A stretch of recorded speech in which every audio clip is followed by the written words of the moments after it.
Alhamdulillah, puji syukur kita haturkan kehadirat Allah Subhanahu wa Ta'ala. Setelah waktu yang cukup panjang, kami pernah ngisi di sini catatan terakhir 2017. Berarti kurang lebih sudah 9 tahun. Dan Masya Allah, dulu waktu itu Masjid Aisyah belum kelihatan warna putih, hasil lempol semen. Sekarang Alhamdulillah sudah semakin megah dan indah. Semoga Allah Subhanahu wa Ta'ala memberikan keberkahan untuk masjid ini, memberi manfaat untuk masyarakat, dan semoga teman-teman bisa banyak mengambil pelajaran, ilmu, dan kegiatan yang baik manfaat dari Masjid Aisyah. Di kesempatan hari ini, panitia mengusulkan kita akan mengangkat tema berkaitan dengan berita yang viral, yaitu terutama masalah perang yang terjadi antara Iran dengan Israel dan Amerika. Lalu bagaimana cara kita untuk mengambil sikap? Karena ada banyak sekali grup-grup WA di mana teman-teman kadang berantem dengan masyarakat. Ada mungkin menyampaikan suatu berita tertentu tapi nggak dipercaya, suatu pernyataan tertentu ternyata bikin emosi orang lain, sampai ada yang dikeluarkan dari grup dan seterusnya. Itu mungkin tidak hanya terjadi di Lombok, juga terjadi di Jogja, terjadi di kota-kota yang lain. Karena kita tahu dalam kondisi seperti itu pasti ada keperpihakan. Baik, Bapak Ibu yang Allah Subhanahu wa Ta'ala, insya Allah kita kajian kali ini yang waktunya info yang sampai ke saya di mulai maghrib sampai jam 8. Tapi panitia minta diajukan jam 5 sudah dimulai, biar nanti sesinya bisa lebih banyak. Usahakan kita akan bahas yang pertama mengenai fitnah dari berbagai hadis Nabi Sallallahu Alaihi Wasallam. Kemudian bagaimana sikap kita ketika ada potensi fitnah yang terjadi di masyarakat. Lalu insya Allah kita akan bahas sedikit tentang bagaimana sikap seseorang ketika dia menebak hal yang gaib berkaitan dengan kejadian-kejadian yang ada untuk membuat proyeksi kejadian di masa mendatang. Banyak hal, misalnya orang bilang, oh ini sudah dekat tanda hari kiamat, sebentar lagi Imam Mahdi akan muncul, pasukan yang membawa bendera hitam dari timur sudah mulai persiapan, dan aneka kalimat-kalimat yang nggak jelas. Sehingga banyak orang yang bicara masalah gaib ketika terjadi situasi-situasi seperti ini. Semoga dimudahkan oleh Allah. Allah Subhanahu wa Ta'ala memberikan bimbingan bagi saya dan Bapak Ibu sekalian. Pertama, jangan dimudahkan Allah. Bagian dari konsekuensi hidup, Allah Subhanahu wa Ta'ala akan memberikan fitnah dan ujian bagi kaum mukminin. Allah Ta'ala berfirman di awal surat Al-Ankabut, Alif Lam Mim, ahasiban nasu ayyutraku ayyaqulu amanna wahum la yuftanun walaqad fatanna alladhina min qablihim fala ya'lamanna Allahu alladhina sadaqu wala ya'lamanna al-kadhibin. Alif Lam Mim, ahasiban nasu ayyutraku ayyaqulu amanna. Apakah setiap orang bebas untuk mengklaim amanna, kami adalah orang yang beriman? Wahum la yuftanun, sementara mereka tidak difitnah. Difitnah maksudnya diuji oleh Allah. Walaqad fatanna alladhina min qablihim. Sungguh kami telah memberikan ujian kepada orang-orang sebelum mereka. Fala ya'lamanna Allahu alladhina sadaqu wa la ya'lamanna al-kadhibin. Sehingga Allah mengetahui siapa orang yang jujur klaim imannya dan siapa yang berdusta. Fitnah sendiri secara makna bahasa itu digunakan oleh orang Arab untuk menyebut kegiatan memurnikan emas. Ada sebuah emas yang dia bercampur dengan logam yang lain. Cara mereka untuk memurnikan dan memisahkan emas yang murni dan emas campurannya dengan cara apa? Dibakar. Proses membakar emas, kemudian emas itu meleleh, lalu setelah itu dipisahkan antara emas murni dengan campurannya. Proses ini disebut dengan fitnah.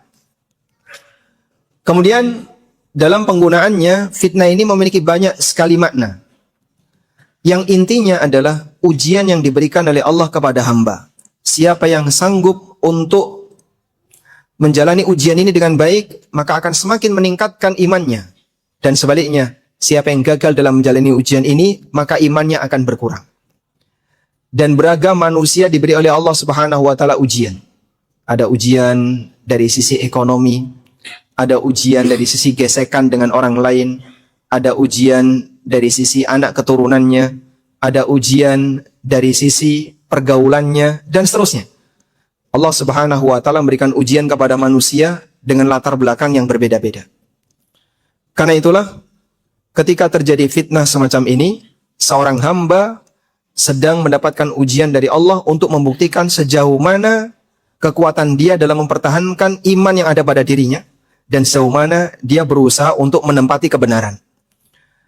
Nah, berkaitan dengan hal ini, pernah disebutkan dalam sebuah hadis yang diriwayatkan oleh Muslim dan Imam Ahmad. Satu ketika para sahabat berkumpul, lalu datang Amirul Mukminin Umar bin Khattab radhiyallahu anhu. Kemudian beliau mengatakan kepada para sahabat, "Ayyukum sami'a Rasulullah sallallahu alaihi wasallam yadhkurul fitan?"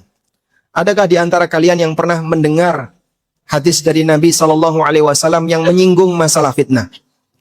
Dan ini salah satu di antara bukti bahwasanya sahabat Amirul Mukminin Umar bin Khattab juga peduli untuk mengetahui tentang fitnah. Karena beliau khawatir terjerumus ke dalamnya tanpa sadar. Faqala qaumun nahnu sami'nahu. Kemudian banyak orang yang mengatakan, kami pernah mendengar itu. Faqala qaum, dan Umar mengatakan, la'allakum ta'nuna fitnatar rajuli fi ahlihi wa jarih. Mungkin yang kalian maksud adalah fitnah yang dialami oleh seseorang ketika dia bersinggungan dengan keluarganya atau dengan orang lain. Qalu ajal. Kemudian mereka mengatakan, betul, itu yang kami dengar dari Nabi SAW.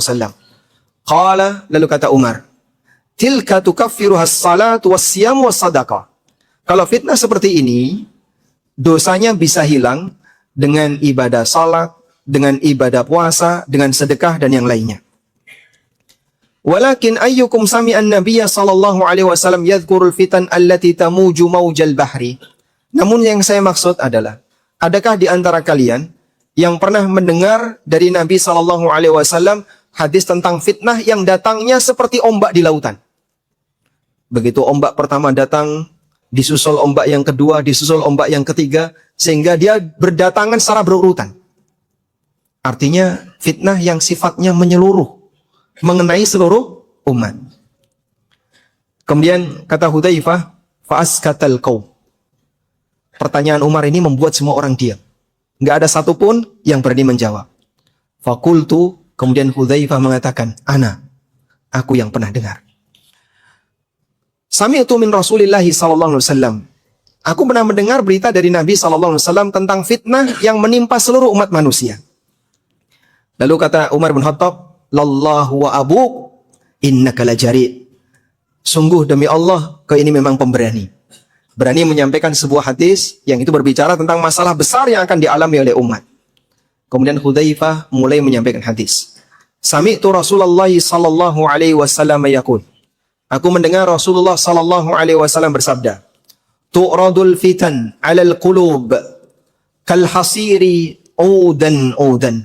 Fitnah itu diperlihatkan kepada hati manusia seperti anyaman, udan, seutas demi seutas. Insya Allah nanti kita akan jelaskan dari beberapa keterangan para ulama apa makna fitnah itu datang mendekat kepada hati seperti anyaman-anyaman tikar yang dia datang seutas demi seutas.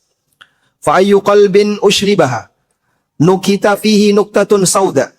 Maka hati yang menyerap fitnah tadi akan ditorehkan pada dirinya satu noda hitam. Wa ayyu qalbin ankaraha nukita fihi nuktatun bayda. Dan hati manapun yang berusaha untuk menolak fitnah tadi, maka akan dititikkan dalam hatinya satu titik putih. Hatta tasiru ala qalbain, sehingga hati manusia berubah menjadi dua. Ada hati yang hitam kelam dan ada hati yang putih bersih. Kata Nabi SAW, hati yang pertama, ala abyad mithlus safa. Hati yang putih seperti batu licin yang putih. Fala tadurruhu fitnatun. Hati semacam ini tidak akan mendapatkan bahaya dengan adanya fitnah. Madamatis samawati wal ard, selama langit dan bumi ini bertahan. Artinya sampai kiamat, sampai mati. Wal akharu aswad murbadan. Dan yang satu hati yang hitam kelam. Kal kauzi mujahhian, seperti periuk yang tengkurap. Anda lihat ya, periuk yang dipakai untuk masak. Bawahnya warnanya apa, Pak? Hitam. Seperti periuk yang tengkurap. Kalhau kalkauzi mujakhian. Seperti periuk yang tengkurap. Karena dia seperti periuk yang tengkurap, hitam kelam, sehingga hidayah nggak bisa masuk, cahaya nggak bisa masuk. Digambarkan oleh Nabi SAW. La ya'rifu ma'rufan, wa la yungkiru munkara. Dia tidak tahu yang ma'ruf dan tidak mengingkari yang mungkar. Illa ma ushriba min hawahu, selain apa yang diserap oleh hawa nafsunya. Baik. Sekarang coba kita lihat apa makna sabda Nabi SAW. Tu'radul fitan alal qulubi kal hasiri udan. Para ulama menjelaskan tentang makna fitnah datang seperti layaknya anyaman tikar yang dia melekat di hati manusia seutas demi seutas. Udan. Di sini ada dua cara baca. Bisa dibaca udan. Dibaca dengan huruf ainnya di dhamma. Udan. Kalau huruf ainnya di dhamma, maknanya adalah fitnah itu nempel di tikar sebagaimana fitnah itu nempel di hati sebagaimana badan nempel di tikar. Sehingga fitnah itu menempel di pinggiran-pinggiran, di tepi-tepi hati. Sebagaimana ketika kita tidur di atas tikar itu ngecap di badan. Artinya fitnah itu datang dan ngecap di badan manusia, mengecap di hati manusia sebagaimana layaknya tikar yang ngecap di badan manusia. Fitnah membekas bagi batin. Dia datang seutas demi seutas, seluruhnya membekas di batin manusia. Wa yu'athiru fihi bisyiddati lasqihi bihi. Fitnah itu membekas karena saking nempelnya dengan hati. Ini makna yang pertama. Kemudian makna yang kedua, ain waudal tadi, huruf ainnya di fathah, audan. Kalau dibaca dengan fathah, maka maknanya adalah kembali.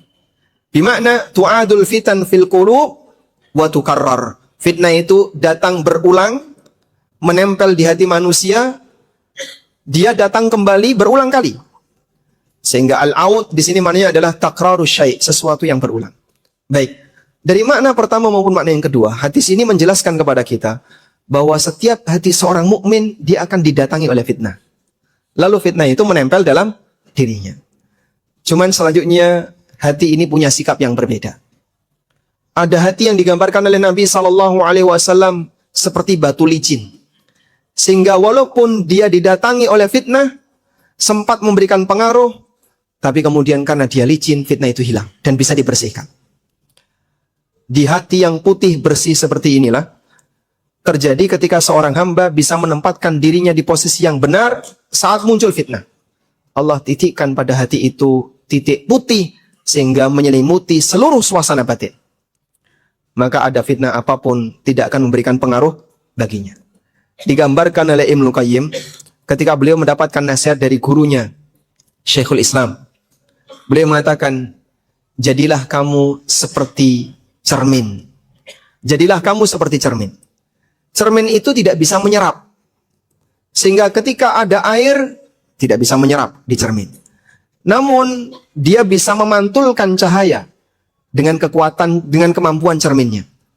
Maka cermin, dia punya kemampuan untuk mengenali siapa yang datang, namun tidak semuanya diserap. Sebaliknya hati yang kedua, yang digambarkan Nabi SAW seperti periuk yang terbalik.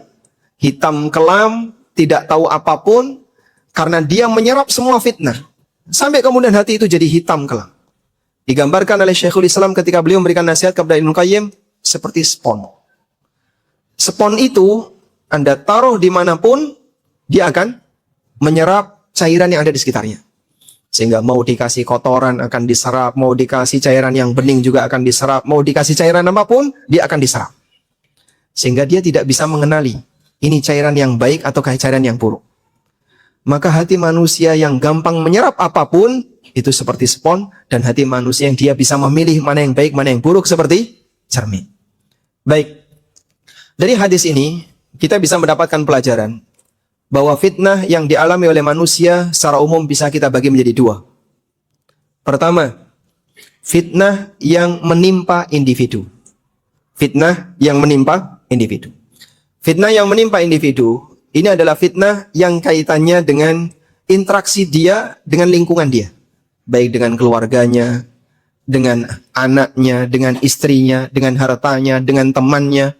Fitnah yang berkaitan dengan masalah ekonomi, fitnah yang berkaitan dengan interaksi dia dengan temannya, dan seterusnya. Ini fitnah yang sifatnya individu. Sehingga masing-masing orang diuji oleh Allah dengan adanya fitnah individu. Allah Subhanahu wa taala berfirman, "Walanabluwannakum bisyai'in minal khaufi wal ju' wa naqsin minal amwali wal anfusi wath thamarat wa basyiris sabirin." Ini ujian dalam bentuk musibah yang sifatnya fitnah individu. Dan fitnah individu ini, kata Amirul Mukminin, aku juga pernah mendengar sabda Nabi SAW yang menyebutkan itu, tukaffiru salah wasyam wassadaqah.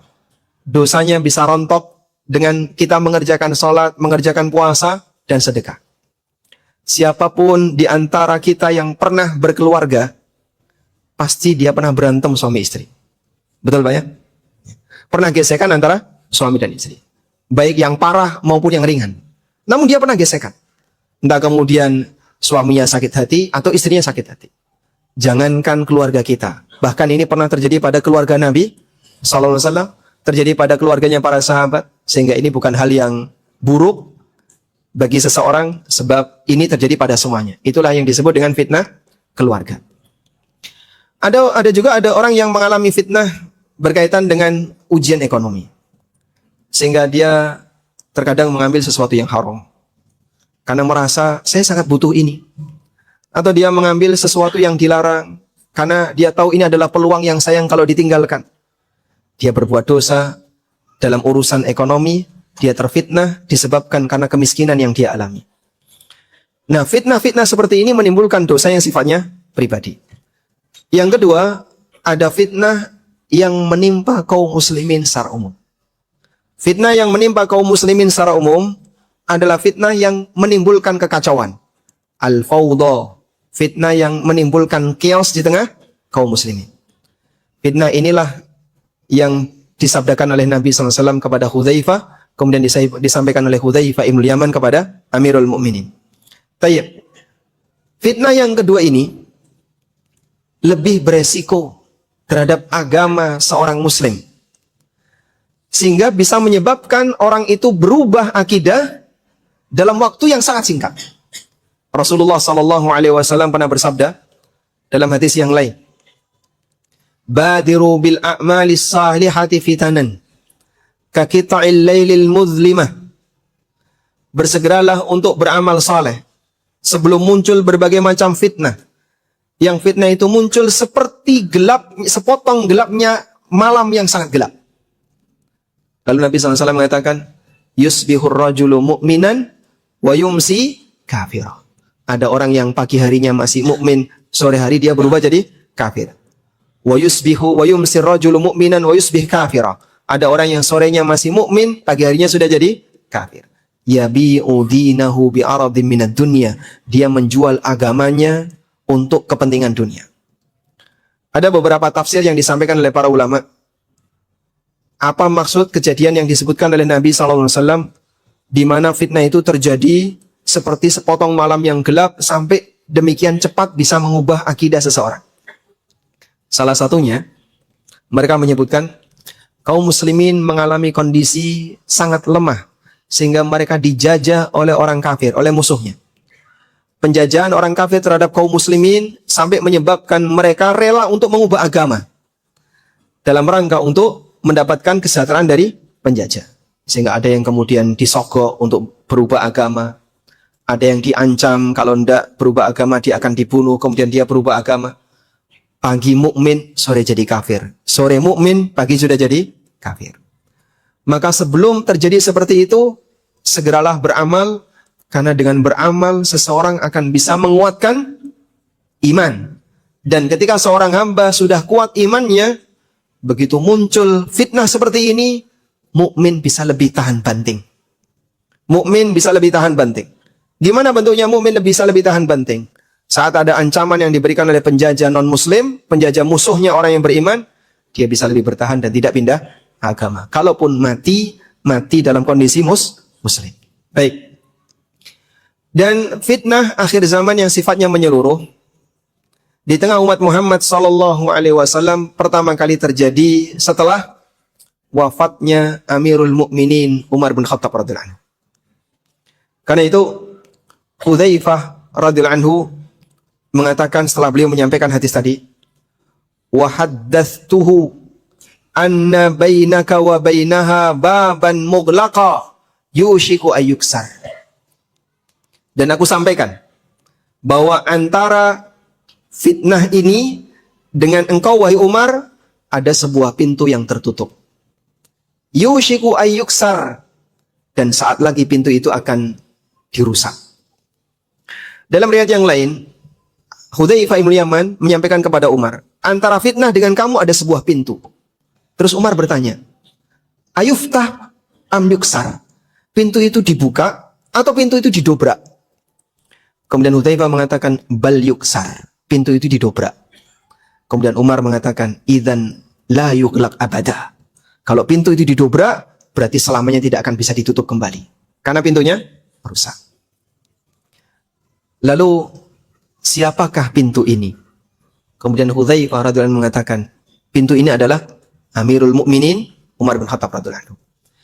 Sehingga fitnah yang menimpa seluruh umat, di mana kaum muslimin mengalami kekacauan berkepanjangan, seperti ombak yang berdatangan. Datang satu ombak, datang ombak berikutnya, dan seterusnya, dimulai dengan wafatnya Amirul Mukminin Umar bin Khattab radhiyallahu anhu. Beliau terbunuh. Itulah makna pintu ini didobrak. Sehingga beliau tidak wafat disebabkan karena faktor orang sakit seperti Abu Hurairah, seperti Abu Bakar As-Siddiq, dan termasuk juga Rasulullah SAW. Tapi beliau terbunuh. Dibunuh oleh siapa? Abu Lu'lu'ah Al-Majusi. Orang yang sangat diagungkan oleh orang Syiah, bahkan sampai digelari Abu Syuja', sang pemberani. Padahal sejatinya Abu Lu'lu'ah Al-Majusi ini pengecut. Dia membunuh Umar dalam posisi bukan head to head, bukan berhadapan-hadapan, tapi dalam posisi sholat. Dia menggunakan khanjar, belati yang bermata dua. Ada mata kanan dan mata kiri. Dipegang tengahnya. Amirul Mukminin ditusuk beberapa tusukan, sampai sobek perut beliau. Setelah beliau jatuh, Abu Lu'lu'ah dikeroyok oleh para sahabat. Dan banyak di antara sahabat yang juga kena tusukan, dan bahkan ada yang mati di tempat. Sehingga korbannya belasan. Sampai akhirnya ada seorang sahabat yang melepas burnus. Tahu burnus? Jaket hoodie yang besar, yang ada tutup kepalanya. Dilemparkan ke arah Abu Lu'lu'ah, sampai akhirnya dia nggak bisa bergerak, kemudian dia bunuh diri. Dan itu disebut sebagai Abu Syuja' oleh orang Syiah, sang pemberani. Padahal dia mati bunuh diri. Baik. Sehingga peristiwa ini mengawali terjadinya kekacauan di antara umat Nabi Muhammad SAW. Kemudian muncul pemberontakan di masa Utsman, sampai akhirnya beliau terbunuh. Ali bin Abi Thalib juga dibunuh. Muawiyah bin Abi Sufyan juga ikut menjadi korban tusukan. Terus seperti itu berkesinambungan seperti ombak. Datang satu fitnah, muncul fitnah berikutnya, dan seterusnya. Dan itu tidak akan bisa kembali tertutup hingga akhir zaman. Tayyib. Selanjutnya, jamaah yang dimuliakan Allah. Gelombang ini kadang besar, kadang kecil. Dan semakin akhir zaman, maka gelombangnya semakin besar. Sebagaimana disebutkan dalam hadis riwayat Bukhari Muslim. Dari sahabat Abu Hurairah radhiyallahu anhu. Nabi SAW bersabda, la taqumus sa'ah hatta yuqbadal ilmu wa taqsuraz zalazil. Tidak akan terjadi kiamat sampai ilmu itu dicabut. Dan ilmu dicabut dengan cara apa? Allah matikan pemiliknya. Bukan dicabut dengan cara ilmu itu hilang dari memori orang, tapi ulamanya yang dimatikan. Wa taqsuraz zalazil, dan banyak terjadi gempa bumi. Wa yataqarabaz zaman, dan waktu yataqarab, berdekatan. Makna waktu berdekatan, ada yang mengatakan maksudnya adalah Allah mempercepat perputaran waktu. Walaupun mungkin manusia tidak merasa. Dan makna yang kedua, yang dimaksud waktu itu berdekatan, keberkahan waktu itu hilang. Sehingga orang merasa aktivitasnya seperti sangat cepat. Baru kemarin dia sekolah, sekarang sudah sekian puluh tahun punya cucu dan seterusnya. Waktu begitu berjalan cepat. Belum ada karya besar yang bisa dia ciptakan, tapi dia sudah terlanjur tua, dia sudah terlanjur lanjut usia. Begitu cepatnya waktu ini berjalan. Keberkahan waktu hilang. Para ulama, mereka punya keberkahan waktu yang luar biasa. Sehingga sampai ada di antara mereka yang saking banyaknya karyanya, itu di rata-rata. Dengan karya beliau yang sekian jilid, kalau di rata-rata, berarti beliau itu nulis setiap hari 10 halaman. Itu dihitung dari lahir sampai mati. Padahal kan nggak mungkin. Lahir sudah nulis. Kalau dihitung dari mulai lahir sampai mati, berarti karya beliau itu per hari nulis 10 halaman. Seperti Imam Adz-Dzahabi. Pujian yang disampaikan oleh para ulama dengan banyaknya karya Adz-Dzahabi, rata-rata usia Adz-Dzahabi sekian tahun, berarti per hari beliau nulis 10 halaman. Padahal tidak mungkin Imam Adz-Dzahabi ketika lahir sudah nulis buku. Belum lagi ulama yang lain. Karena mereka punya keberkahan waktu yang luar biasa. Abu Hurairah radhiyallahu anhu, dalam sehari beliau bertasbih 12.000 kali. 12.000 kali itu Anda kalau muter tasbih itu berapa kali? Kesulitan untuk ngitung. Pakai tasbih digital, error itu, Pak. Karena maksimal kan cuma 1.000. 12.000 kali.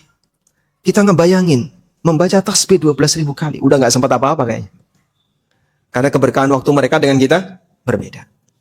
Lalu Nabi SAW mengatakan, وَتَدْهَرُ الْفِتَنِ, dan muncul banyak fitnah.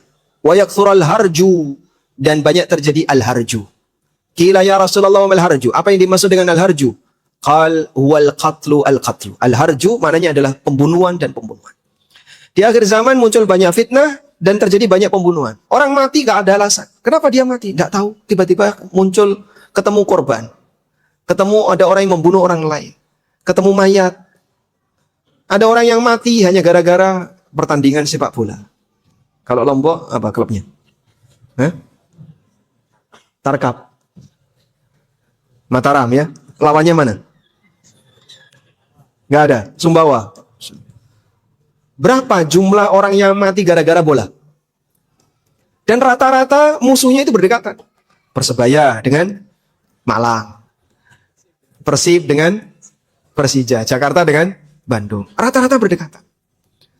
Gak tahu-tahu orang tiba-tiba dibunuh. Kenapa kau bunuh dia? Oh, dia beda dengan saya klubnya. Subhanallah. Nyawa hilang tanpa alasan. Semakin akhir zaman ini semakin banyak. Tiba-tiba ada nyawa hilang. Alasannya apa? Tidak ada. Ada 3 orang. 2 orang ngajak temennya ini untuk mencuri mobil majikannya. Tapi dia nggak mau. Ya sudah kalau gitu curi motornya. Dia juga nggak mau. Akhirnya 2 orang ini membunuh yang tidak mau diajak untuk mencuri dan dimutilasi. Subhanallah. Wa yakthurul harj. Dan pembunuhan itu semakin banyak. Nyawa begitu mudah hilang tanpa alasan. Hatta yakthura fikumul mal fayafidha. Dan harta itu semakin melimpah, fayafidha, dan semakin banyak. Sehingga kehidupan di akhir zaman secara fasilitas materi makin melimpah. Tapi ternyata itu tidak membuat mereka semakin bahagia. Justru banyak terjadi ketegangan, bahkan terjadi pembunuhan. Hal kecil bisa menyebabkan orang itu membunuh orang lain. Nah, ketika terjadi fitnah semacam ini, disampaikan oleh Nabi SAW sebagai peringatan. Realita ini tidak mungkin bisa dihindari. Sebab ini bagian dari tanda kiamat yang sudah disabdakan oleh Rasulullah SAW.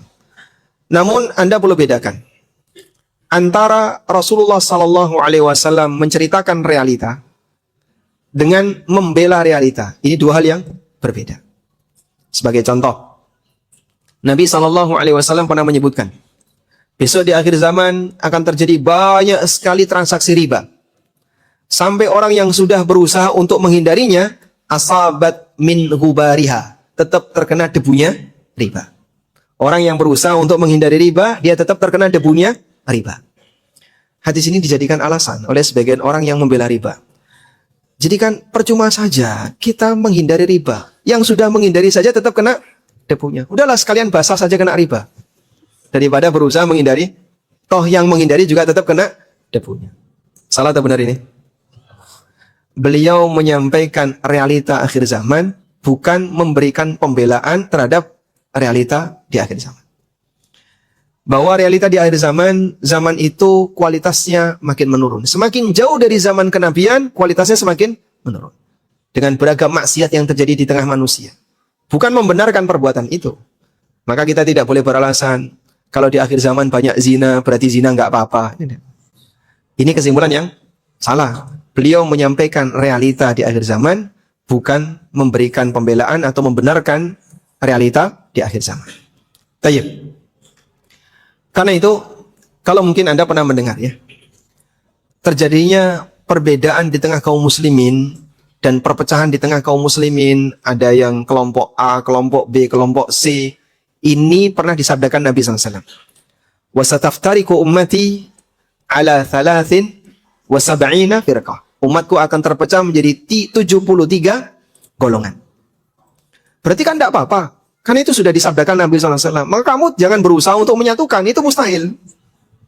Sehingga biarkan saja orang mau milih Syiah, mau milih si B, mau milih si C, bebas.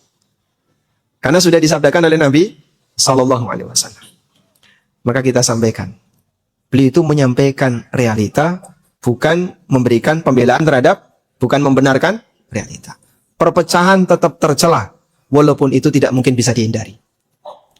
Karena itu Nabi SAW setelah menyebutkan realita, beliau menyebutkan siapa yang selamat dari sekian banyak yang pecah tadi. Kulluha finnar illa wahida. Semuanya di neraka kecuali satu. Yaitu siapa? Yang mengikuti jalannya Nabi SAW dan para sahabat. Tayyib. Disinilah beliau menyampaikan realita sebagai peringatan bagi umatnya. Realita ini pasti akan terjadi. Pasti akan kalian alami. Karena ini disebut oleh Nabi SAW sebagai bagian dari tanda kiamat. Dan selanjutnya tugas kalian adalah berusahalah jadi mukmin yang siaga. Baik. Kemudian, ketika muncul fitnah seperti itu, salah satu di antara sikap yang tepat adalah pertama, berusaha untuk menghindar. Berusaha untuk menghindar. Jangan mendekat.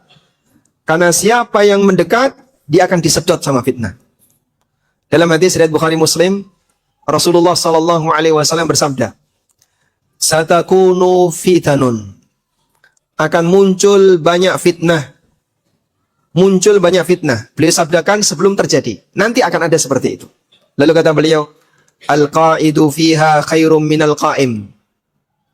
Yang duduk lebih baik daripada yang berdiri.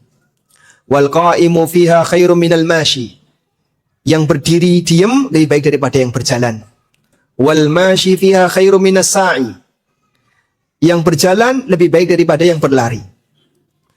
Sehingga semakin tenang makin bagus. Semakin bergerak makin beresiko. Kalau terjadi fitnah, kamu semakin bergerak mendekat ke fitnah, semakin beresiko. Wa man yushrif laha tastashrifhu. Siapa yang mendatanginya, maka dia akan ditarik sama fitnah. Sehingga siapa yang mencoba untuk mendekat, maka dia akan semakin hanyut di dalamnya. Sehingga Nabi SAW minta menghindar. Baik. Ketika terjadi chaos di tengah masyarakat, kadang ada orang yang tertarik, saya pengen ikutan untuk ngobrol, untuk nimbrung di situ, untuk bahas. Sehingga dia ikut diskusi di grup, ikut rame dengan yang lain, akhirnya berantem dan seterusnya. Kita diajarkan gimana? Menghindar lebih baik. Semakin kau diam, tidak bergerak mendekat ke fitnah, semakin selamat. Karena itulah, Bapak Ibu yang Allah Subhanahu wa Ta'ala, berkaitan dengan fitnah yang pernah terjadi di kalangan para sahabat. Tegang antara kubu A, kubu B, kubu C dengan kubu D. Seperti yang kita tahu ya. Ada peristiwa dua perang besar yang menjadi kenangan bagi kaum muslimin. Perang Jamal dan perang Siffin. Yang jadi pertanyaan, bagaimana sikap para sahabat ketika itu? Berkaitan dengan fitnah yang terjadi di antara para sahabat. Dikatakan oleh beberapa orang yang menyaksikan sahabat yang lain. Coba kita bacakan di sini ya, riwayatnya. Bahwa mereka yang ikut terlibat dalam peristiwa-peristiwa perang itu di kalangan para sahabat sangat sedikit, hanya bisa dihitung jari. Coba kita bacakan di sini keterangan berapakah jumlah sahabat yang sempat ikut perang ketika terjadi ketegangan di antara para sahabat.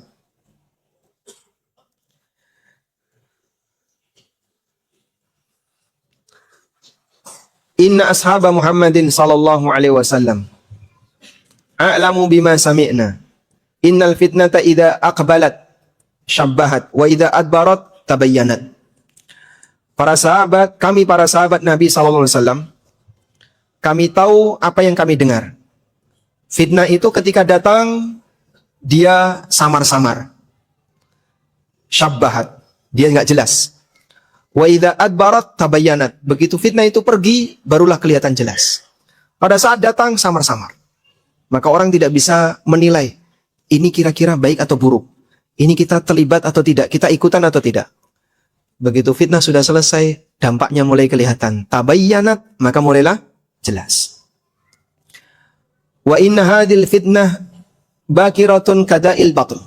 Fitnah ini seperti penyakit dalam perut. Tajri biha shimal wal junub was saba wad dubur. Dia bisa datang dari arah selatan, bisa datang dari arah timur, bisa datang dari arah utara. Fatasqunu ahyanan fala yadri min aina yu'ta. Terkadang fitnah itu menetap dan orang tidak tahu dari mana tiba-tiba fitnah itu muncul.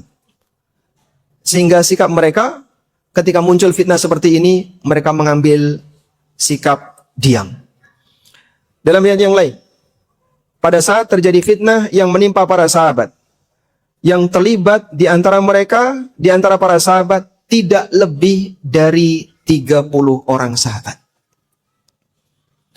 Di antara sahabat yang terlibat dalam peristiwa perang Siffin dan perang Jamal, totalnya tidak lebih dari 30 orang sahabat. Maka dalam peristiwa itu, sahabat terbagi menjadi 3. 1, pro Ali.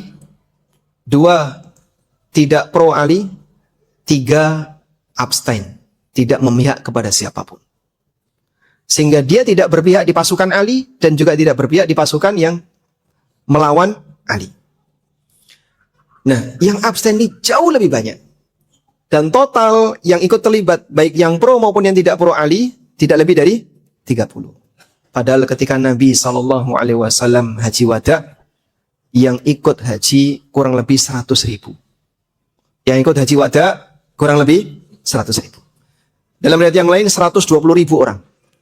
Jika yang ikut haji jumlahnya 100.000 orang, tapi saat peristiwa seperti tadi, yang terlibat cuma 30, yang lain kemana? Menunjukkan bahwasanya banyak sahabat yang tidak mau ikut terlibat. Baik. Karena itu para ulama mengatakan, ini adalah ijtihad mereka. Ini ijtihad mereka. Lalu namanya ijtihad, di situ ada 2 kemungkinan, antara benar dan salah. Yang benar dapat pahala, yang salah diampuni dosanya. Sebagaimana sabda Nabi SAW, idza ijtahada al-hakim fa asaba falahu ajran, wa in akhta'a falahu ajrun wahid. Apabila ada hakim yang beristihad, maka jika benar dia dapat 2 pahala, kalau salah, kesalahannya dimaafkan dan dia tetap dapat 1 pahala. Mereka adalah para kibar, gunung-gunung pahlawan Islam. Ulama-ulama kibar di kalangan para sahabat. Dan mereka layak untuk beristihad. Ijtihad pertama, yang berpihak kepada Ali. Ijtihad yang kedua, yang tidak berpihak dengan Ali. Ijtihad yang ketiga, tidak berpihak kepada siapapun. Dari 3 ijtihad ini, mana yang paling tepat ijtihadnya? Yang ketiga. Yang ketiga. Dan anaknya Ali bin Abi Thalib, Hasan bin Ali, ada di situ.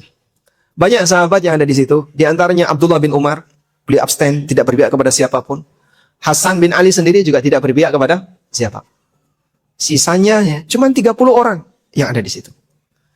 Sehingga dari sinilah kita bisa melihat sahabat sendiri ketika terjadi fitnah itu berusaha untuk menghindar. Memang ada sebagian yang terlibat dan itu yang muncul dalam nama sejarah, tapi yang tidak terlibat jauh lebih banyak walaupun namanya tidak dimunculkan di sana. Baik. Terus sikap kita bagaimana, Pak? Ini kan para sahabat yang sengketa. Sengketa sahabat ini memunculkan aneka keyakinan di masyarakat. Ada yang kemudian sampai mengkafirkan Ali, Muawiyah, dan semua sahabat. Ini sikapnya siapa? Khawarij. Ada yang mengkafirkan Muawiyah. Ini sikapnya Syiah. Pembelaan mereka kepada Ali sampai kemudian mengkafirkan lawannya Ali. Mengkafirkan Ali, mengkafirkan Muawiyah, mengkafirkan Amr bin As mengkafirkan siapa lagi? Aisyah, Zubair, Tolha, dan seterusnya. Banyak jadi korban dikafirkan oleh orang Syiah. Baik. Sikap kita sebagai Ahlussunnah bagaimana? Saya kasih ilustrasi ya. Saya kasih ilustrasi. Ada seorang anak yang berbakti kepada kedua orang tuanya. Dia menyaksikan bapak ibunya berantem. Anak ini, karena dia sudah dewasa, kira-kira bisa menilai nggak Pak, siapa yang benar di antara bapak ibunya? Mungkin bisa. Saya tahu yang salah itu ibuku. Aku tahu yang salah bapakku. Baik, dia tahu siapa di antara bapak ibunya yang salah. Kira-kira berani nggak dia mencela bapaknya atau ibunya? Hah? Nggak berani. Sehingga kalaupun dia menceritakan ke orang lain, dia tidak akan ceritakan rahasia itu. Walaupun dia bisa menilai. Ketika bapak ibuku berantem, aku tahu yang benar siapa, yang salah siapa. Tapi dia akan menghormati semuanya. Paham ya? Baik. Maka berikan sikap yang sama ketika Anda memandang perselisihan di kalangan para sahabat. Mereka semuanya adalah manusia mulia, yang kita jaga nama baiknya. Jangan sampai ada satupun di antara kita yang mencela siapapun di antara mereka. Karena mereka murid-muridnya Rasulullah Sallallahu Alaihi Wasallam. Walaupun mungkin secara penilaian istihad, menurut saya misalnya, menurut kami, menurut para ulama, ini lebih mendekati kebenaran daripada itu. Wallahu a'lam. Baik. Nah, jadi sikap yang pertama saat terjadi fitnah seperti ini, berusahalah untuk menghindar. Menghindari fitnah, salah satunya adalah lebih banyak bersikap diam. Mungkin muncul misalnya ketegangan antara yayasan 1 dengan yayasan 2. Pengurus yayasan A dengan pengurus yayasan B. Tegang. Anda sebagai anggota yayasan, sebaiknya gimana? Hah? Pro salah satu lalu dipanas-panasi? Atau gimana? Nah, ini contoh bagaimana fitnah itu terkadang muncul. Kalau terjadi seperti ini, yang tidak terlibat lebih baik. Kadang misalnya, ada masalah terkait ustadz tertentu. Masya Allah, langsung jadi berita viral. Gitu ya? Dibahas di medsos. Semua ikut komentar. Masalahnya ada di Jakarta, Jogja ikut komentar. Lombok juga nggak ketinggalan. Semua ikut komentar. Walaupun dia nggak ngerti kasusnya itu apa sih. Pokoknya yang penting lihat aja. Ini ada berseliweran di medsos. Ada yang bilang ini, bilang ini. Semua ikut komentar. Akhirnya api nggak bisa dipadamkan. Tersebar di mana-mana. Ya? Siapa yang terbaik? Yang diam. Itu yang terbaik. Pada waktu terjadi haditsul ifki, berita dusta terkait kehormatan Aisyah. Beliau difitnah selingkuh dengan Safwan bin Mu'attal. Orangnya masih muda. Aisyah masih muda. Digoreng sama orang munafik. Sehingga diviralkan, sebagian kaum muslimin bahkan sampai terpengaruh. Nabi SAW nggak tahu harus bersikap seperti apa. Apakah harus menceraikan Aisyah? Belum ada bimbingan dari Allah. Lalu beliau minta saran dari Zainab. Beliau tanya sama Zainab. Padahal Zainab dengan Aisyah ini apanya Pak? Hah? Madunya. Para istri Rasulullah SAW, mereka terbagi jadi 2 kubu. Kubu Aisyah dan kubu Zainab. Kebayang nggak? Ini adalah sebuah kesempatan untuk menjatuhkan madu saya. Ketika Nabi SAW tanya kepada Zainab, wahai Zainab, kira-kira apa sikap yang harus aku lakukan? Wah, itu kalau wanita zaman sekarang, nggak usah lama-lama, gas, ceraikan aja. Itu kalau wanita zaman sekarang. Tapi Masya Allah, apa kata Zainab? Ya Rasulullah, inni ahmi lisani wa sam'i. Ya Rasulullah, aku menjaga lisan dan pendengaranku. Aku nggak mau dengar apa komentar orang. Jadi dengar aja nggak mau. Sehingga beliau pura-pura berusaha untuk pura-pura tidak tahu. Dan tidak mau tahu. Ini mau ngobrol, itu mau ngobrol. Ini masalah kehormatan seorang muslimah, beliau nggak mau dengar. Kita kan, saya kan tidak ikut komentar Pak Ustaz. Tapi Anda membaca komentar, ya, menikmati komentar. Sehingga ada satu postingan apa, memang Anda tidak ikut komentar, tapi Anda ikut menikmati komentar. Sehingga kepo, komentarnya kok ribuan ya. Klik, kelihatan semua, di scroll, Masya Allah. Ada yang komen A, komen B, komen C. Anda memang tidak ikut komentar, tapi Anda menikmati komentar. Jadinya gimana? Ya, memang antara yang berkomentar dengan yang menikmati komentar berbeda. Yang berkomentar ada pelaku utama, dia berjalan atau dia berlari mendekati fitnah. Ada yang berjalan, ada yang berdiri, dan ada yang duduk. Yang paling aman yang duduk. Berusahalah untuk menghindari fitnah sebisa yang Anda lakukan. Baik. Selanjutnya yang kedua adalah berdoa kepada Allah Subhanahu wa taala ketika terjadi kekacauan dan fitnah seperti ini. Karena tidak ada yang bisa menyelamatkan seorang hamba dari fitnah kecuali Allah. Nabi SAW memberikan saran berkaitan dengan doa untuk menghindari fitnah. Dalam hadis riwayat Muslim, Rasulullah SAW pernah bersabda, "Ta'awwadhu billahi minal fitan ma dhahara minha wa ma batan." Berlindunglah kepada Allah dari fitnah ma dhahara minha wa ma batan, baik yang zahir, yang nampak, yang menyeluruh, maupun fitnah yang tersembunyi. Sehingga salah satu di antara doa yang diajarkan adalah kalimat na'udzubillahi minal fitan ma dhahara minha wa ma batan. Ada sebuah ungkapan yang menyebutkan la takrahul fitnah fi akhiriz zaman fa innaha tubirul munafiqin. Janganlah kalian membenci fitnah di akhir zaman karena ini membinasakan orang munafik. Namun hadis ini dinilai dhaif oleh para ulama. Syekh Al-Albani mengatakan hadis ini mungkar. Dan keterangan Al-Hafidz Ibnu Hajar menyebutkan hadis ini hadis yang dhaif, perawinya majhul. Dan beliau menyebutkan bahwasanya hadis ini yukhalifu ma sahha an Rasulillah SAW. Menyalahi riwayat yang sahih dari Nabi SAW. Hadis riwayat Muslim. Di mana kita diajarkan untuk berlindung kepada Allah dari fitnah. Allahumma inna na'udzubika minal fitan ma dhahara minha wa ma batan. Ya Allah, lindungilah kami dari berbagai macam fitnah. Baik yang lahir maupun yang nampak, yang kelihatan maupun yang tersembunyi. Ibnu Battal mengatakan, fi masyru'iyyati dzalika rad ala man qala is'alullah al-fitnah. Doa ini menunjukkan salahnya pendapat orang yang mengatakan mintalah fitnah kepada Allah. Fa inna fiha hasadul munafikin. Karena dalam fitnah akhir zaman itu ada banyak sekali korban orang munafik. Namun hadis ini hadis yang dhaif. Wallahu taala alam. Maghrib jam berapa?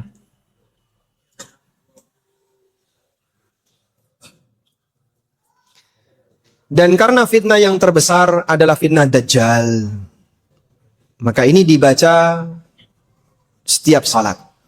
Walhamdulillah, bagi mereka yang belajar tentang tata cara salat Nabi SAW sudah rutin membaca fitnah ini.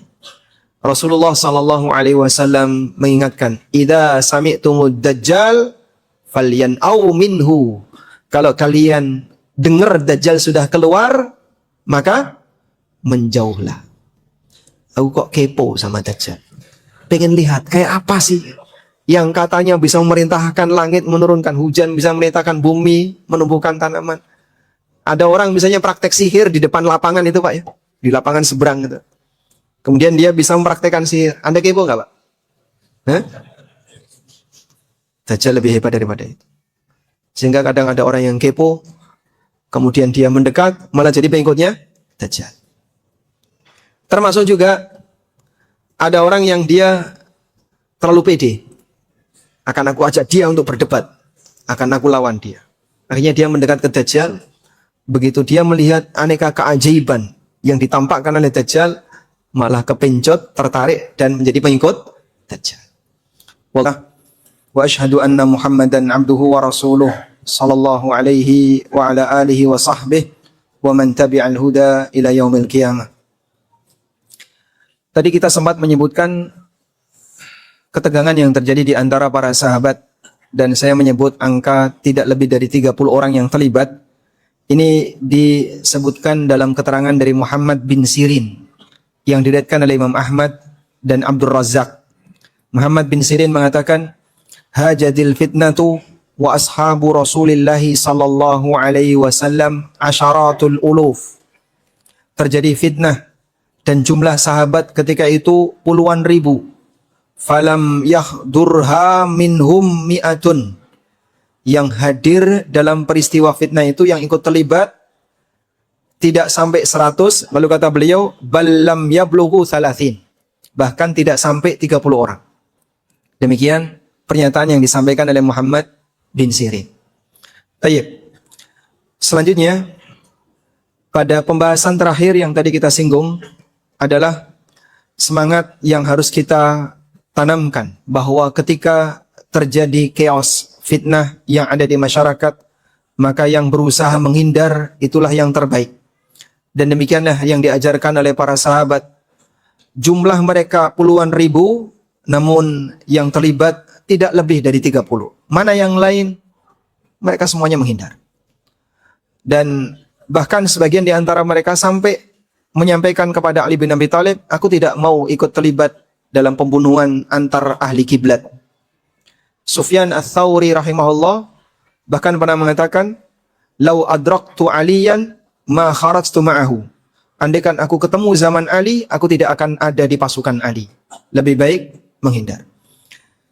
Nah, mungkin suasana yang terjadi di tempat kita untuk saat ini terkait peristiwa perang antara Iran melawan Israel dan Amerika. Sebagian di antara kita yang sudah paham tentang bagaimana kondisi aslinya Iran. Dan demikian pula kita tahu seperti apa tindakan yang dilakukan oleh orang Israel dan Amerika. Kita tidak sedang membahas rahasia-rahasia di balik mereka dan ada peristiwa apa saja dalam perang ini. Namun yang ingin kami tekankan adalah berkaitan dengan ketegangan dan perang opini yang terjadi di antara kaum muslimin Indonesia. Perang senjata ada di Timur Tengah, perang opini ada di Indonesia Timur atau Timur Indonesia. Kita hanya bisa perang opini, saling gontok-gontokan, saling berantem di medsos, saling serang, bahkan sampai melanggar kehormatan orang lain. Ketika ketemu jadi gak nyaman. Lalu kira-kira sikap yang tepat gimana? Memang tidak semua yang kita ketahui terkadang perlu kita sampaikan di masyarakat. Satu kata sepakat bahwa Israel adalah common enemy, musuh bersama. Semua orang yang membela Palestina benci dengan Israel. Andai yang perang melawan Israel ini adalah negara Cina, mungkin akan ada sebagian kaum muslimin yang mengatakan Cina itu negara Islam. Andai yang melawan adalah Cina. Sehingga andai kan yang terjadi adalah perang antara misalnya negara A melawan Israel. Apapun agama dan latar belakang negara ini, pasti akan dibela oleh kaum muslimin secara umum. Karena mereka sudah gergeten dengan Israel, sudah emosi berat dengan Israel.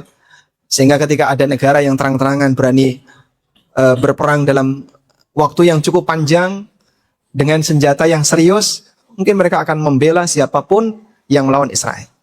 Sebab siapa yang memusuhi musuh kita adalah teman. Betul, Pak? Itu kaidah ya. Siapa yang memusuhi musuh kita adalah teman. Walaupun mungkin dia punya latar belakang yang bermasalah dan seterusnya. Tapi dalam kondisi ketika masyarakat sedang suasana seperti ini, akan lebih baik kalau memang Anda menganggap bahwasanya ini adalah perang antara ahli kitab dengan kelompok musyrikin. Baik kita ya. Kalau kita sepakat bahwasanya Iran yang saat ini sedang berperang dengan Israel, mereka punya agama yang berbeda dengan agama Islam. Sebagai percontohan, praktek kesyirikan paling banyak ada di sana. Kalau misalnya kita simpulkan, ini adalah perang antara kelompok musyrikin dengan Bani Israel, dengan ahli kitab. Kaum muslimin, siapapun yang menang, siapapun yang kalah, kita tidak diuntungkan dan tidak dirugikan. Secara umum. Ya.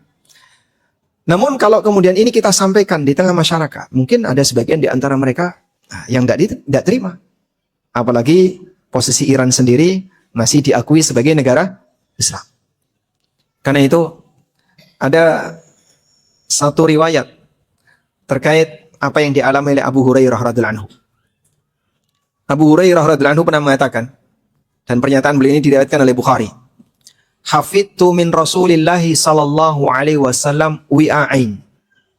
Aku menghafal dari Nabi sallallahu alaihi wasallam hadis sebanyak 2 bejana, 2 wadah.